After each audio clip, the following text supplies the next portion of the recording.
Welcome to Cine Gripe's Triple S review of Hail Caesar. As always, this will be a brief, spoiler-free segment where we'll give our opinion on whether a film is worth screening in theaters, waiting to stream, or skipping altogether. Written and directed by the Coen brothers, Hail Caesar opens on 1950s Hollywood and follows studio executive Eddie Mannix as he wrangles talent, business, religion, and the press. At first sight, there appears to be nothing he can't handle, but when the star of the studio's production of Hail Caesar disappears, the future of the picture hangs in the balance. It's up to Mannix to solve the mystery and save the movie. Now, like most Coen brothers films, Hail Caesar is technically set up to be a comedy. In that respect, the plot being of a lower stake is acceptable because by design, the comedy needs to come primarily from the situations and the characters that are in them. Unfortunately, the first gripe with the film is that its comedy isn't that great. Yes, there are a few chuckles, but the audience is mostly forced to endure empty moments of slapstick, while the film pokes light fun at the movie tropes of yesteryear. Hail Caesar is also not very smart. If you're entering a theater expecting to see The Big Lebowski meets Barton Fink, you're going to be disappointed. Those are much better attempts at combining absurdity with clever plots and strong characters. While we're on plot, we should mention that despite the story's thinly scripted distractions, Hail Caesar is extremely easy to follow. It's also incredibly flat. The protagonists do little to nothing, and situations either resolve off-screen or not at all. The film is also thematically confused. While the comedy mainly focuses on the motion picture industry, there's also some attempt to equate filmmaking as some kind of religion, but ultimately none of that really comes through in an integrated way. It's all just a bunch of signposts that lead to nowhere.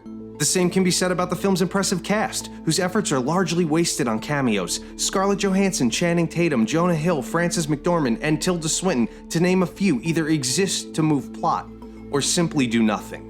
George Clooney does a solid job, but again, the lack of stake deflates any sense of comedic urgency. Josh Brolin plays Eddie Mannix, the protagonist, and has almost nothing to do beyond walk-and-talks, calls, and meetings. His stakes are non-existent. Since we're on cast, we should single out Alden Ehrenreich for his outstanding performance as Hobie Doyle. His character was the only one that felt fully realized, and for that reason, a little out of place. Moving on to the technical side, the look of the film is as uneven as its writing. It's hard to comment on the pacing and editing due to the fact that the road absolutely leads to nowhere. The costumes, props, and set pieces are all well done, but on a whole, Hail Caesar is a very arbitrary cinematic experience. Let us just say that we truly wanted Hail Caesar to be our new favorite Coen brothers film. It appeared to have all the makings of a great picture. A legendary duo behind the writing and directing, an outstanding cast and crew, a story set in post-war Hollywood, an era of both glamour and grit surrounded by fundamentalist hysteria and social stupidity. Hail Caesar, you had us at hello. Sadly, the final verdict for this Triple S review is skip it. Nothing in the film resembled any of the talent or quality we've come to expect from the Coen brothers. There was no conviction, urgency, or conflict in any of it. It felt dull, safe, and underdeveloped after its opening. By its end, we were left bored and disappointed. Thanks for watching this Triple S review of Hail Caesar. If you enjoyed this video and or found it helpful, do us a favor, thumb it up, and don't forget to subscribe to the channel. We'll see you next time here on Cine Gripe.